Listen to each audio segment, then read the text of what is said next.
have a Hobbit sequel for me? Yes, sir, I do. So at the beginning of this one, the good guys are on the run because the orcs, they're right behind them. I thought the Eagles picked them up at the end of the last movie and flew them away from the orcs. Well, I guess by the time they got down from that giant cliff the Eagles dropped them off at, the orcs had time to catch up. Oh, very unhelpful birdies. And so they end up hiding out at this guy Bjorn's place, and sometimes this guy turns into a bear. Yeah. Nice. What kind of role is he gonna play in the story? Almost none, but the orcs are gonna be like, well, maybe we should back off from the dwarves for now, because there's a bear around. They're actively chasing a super powerful wizard, but they're scared of a bear. That's what we're going with. Well, okay then. So anyway, then Gandalf is like, guess what, everybody? I gotta go. Oh, that guy's always leaving. He is, yeah, because if he was with the dwarves on their adventures, he'd be able to solve all their problems. So we gotta sideline this beardy boy. That makes sense. So where does he go? Oh, well, he's gonna walk around and slowly discover that the Lord of the Rings movies are gonna happen. Again. Oh, I guess it'll be fun to watch him figure out what we know is gonna happen. So he has a little Harry Potter battle with some darkness and then gets put in a cage. Why wouldn't the bad guys just kill him? Well, because he's in the Lord of the Rings movies. They can't kill him right now. Right, okay. So anyway, Bilbo and the dwarves head into this forest and they get captured by spiders. Oh no. Yeah, but by putting the ring on, Bilbo's gonna be able to be invisible and fight back. All right, he's invisible with the ring. He must be pretty much unstoppable. Well, actually, he's not unstoppable because he's gonna take it off. Oh, why would he do that? So the scene can have a sense of danger. Oh, he's doing it for the audience. Okay, that's nice of him. Yeah, and he's gonna stab this one spider and the spider's gonna be like, ouch, that stings. Okay. And Bilbo's gonna be like, huh, sting, that's a good name for this little sword I have. And that's how the sword he gives Frodo gets its name. You mean we're finally revealing how the little sword got the name Sting? We're doing it, sir. Turns out it was a, dying spider describing the pain of a fatal stab wound. Very good to know. Yeah. I mean, don't get me wrong, I love the Lord of the Rings movies, but the whole time I was sitting there like, okay, but why is that little sword named Sting? Like, what's the backstory there? A spider in a lot of pain. It's a good thing we're making these movies, for sure. Anyway, then Legolas is gonna show up. Remember him from the Lord of the Rings movies? He's from the Lord of the Rings movies. He is, and this dwarf Gloin is gonna show him a picture of his son Gimli. Remember him? Where's he from? The Lord of the Rings movies. He's from the Lord of the Rings movies. He sure is, sir. It's all connected. So all the dwarves end up getting captured by elves and put into little prison cells. Okay, so these guys are just constantly getting captured. Practically non-stop, sir. Yeah. So then we're gonna meet this lady elf named Tauriel. Okay. And this dwarf Keeley is gonna be like, aren't you gonna search me? I could have anything down my trousers. Oh, gross. Yeah. And so obviously that's gonna spark quite the romance between them. Oh, it is. It's just like in real life, you make an overt reference to your junk the very first time you meet a woman, and that leads to them falling in love with you. No, I'm sure that's how it works. Actually, it is, sir, and I should know. I spend most of my time on the internet, and I almost went on a date one time. All right, it does sound like you know what you're talking about. Anyway, so I figure with this storyline, we're adding like a whole new dimension to the Hobbit trilogy. What dimension is that exactly? Is the hot little dwarf gonna get to sleep with the hot elf lady? Gotcha. So then Bilbo's gonna use his magic ring to become invisible and help them all escape. This kind of feels like familiar territory. And they're all gonna get into these barrels and escape down the river of questionable physics. Oh, it sounds exciting, but wouldn't the barrels just fill up with water and sink? Not on the river of questionable physics, they don't. In fact, they practically take flight and take out hordes of orcs on their own.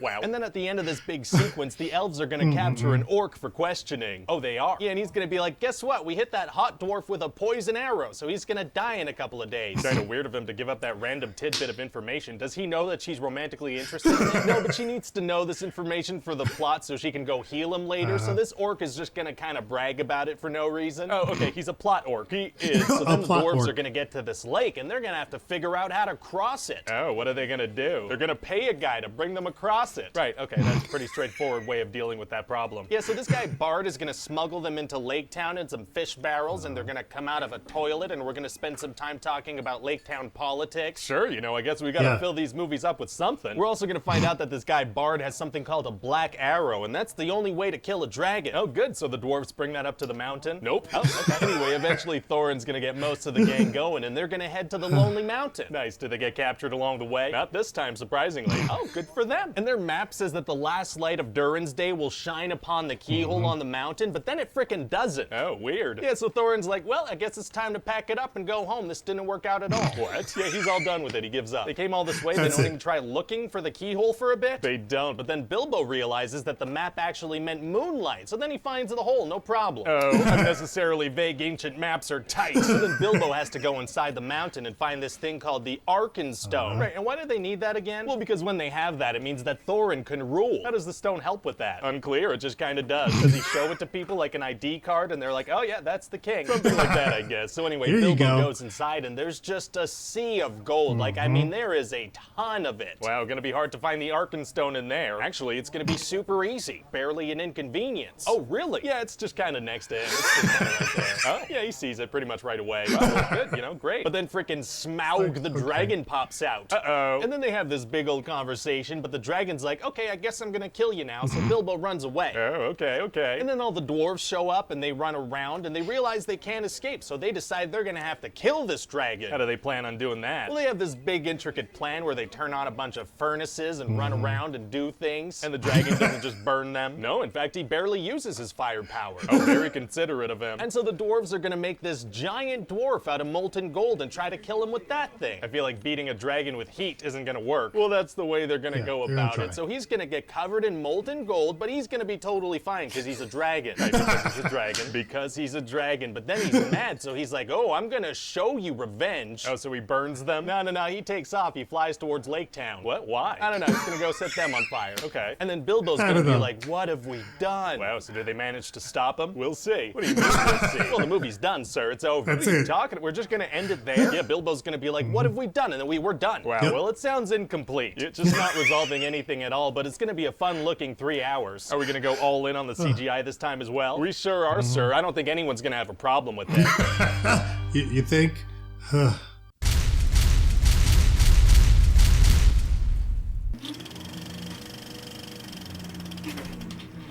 From the director, who still doesn't know how to quit while he's ahead, comes the 5th Tolkien movie in the 2nd installment of the 2nd trilogy that's so bloated by now, even its own characters are getting bored. We go round in circles. We're never gonna reach the mountain. We are lost. This is taking too long.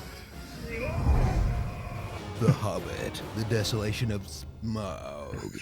Rejoin Middle-earth's other, shorter, less interesting fellowship as they continue their slow journey to Scrooge McDuck's vault to retrieve yet another piece of jewelry that corrupts those who seek it. The Arkenstone, it is precious to you beyond measure. My precious. Precious? And bumble from one unimportant set piece to another as they're captured by spiders, captured by elves, captured by men, and captured by orcs.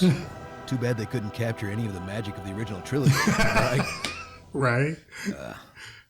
Experience a nearly 3-hour movie with the plot of 1/3 of a children's novel that will have audiences everywhere saying, oh my god, it's still going.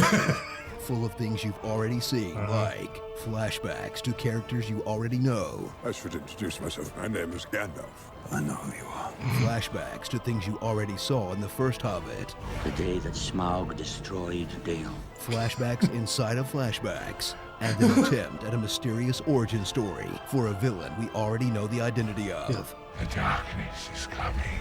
A shadow that grows in the dark. The enemy has returned. We know. It's f***ing Sauron. Get to the dragon already. So return to New Zealand's most breathtaking green screen studios again, where tiny sections of the book will be stretched into hours of overly CG'd filler. Yes. Super elf murder sprees, The Hobbit, the ride, the cartoon, and things that weren't even in the book, like Gandalf's side quest, Gotta do it. Lake Town politics, These fish are illegal. Kate from Lost, and a creepy romance between the hot dwarf and Kate from Lost. Are you going to search me? I could have anything down my trousers. Gross. So finally witness the conclusion of their endless journey to the slopes of the Lonely Mountain, only to watch them give up after about 10 minutes of banging on the closed door, and thrill as they finally confront the talking dragon Smaug in a slapstick battle so over the top, it ends with them building a giant dwarf that covers him in gold, which does nothing. Doesn't do anything. Then it ends. What have we done? What indeed, Bilbo? What indeed? Starring Morgan Freeman, Dumbledore, Legoland, Dragon Legoland. Con, Evangelist Lily, Sauron Chief, Tom Bombadil, What? Stephen Colbert for some reason, an adventure Forgot about that. until he took an arrow to the knee, random CGI orc villain number 2, Barred to Death, and the one to blame, The Hobbit. The 2 one down, to blame. 1 to go. Whew. This is the prequel, right? So how come Legolas looks so much more mature? Is he like an elf Benjamin Button? So guys, we gotta finish these. I know I started the first one a while ago. We gotta finish them.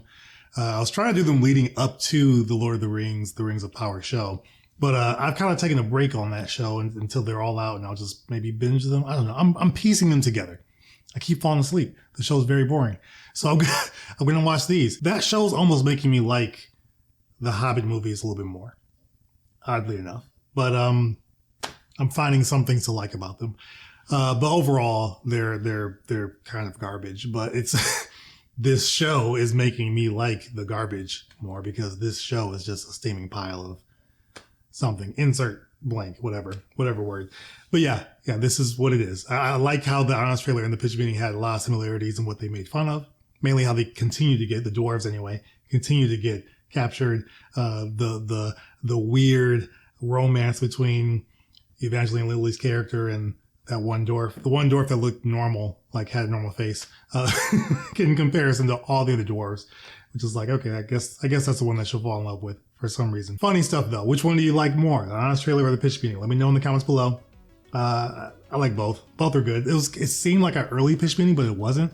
And the honest trailer just kind of, went home on all the bad things in this movie. So I'm gonna go with both. Let me know your favorite part and your favorite video in the comments below. Members, subscribers, watchers, thanks so much for watching.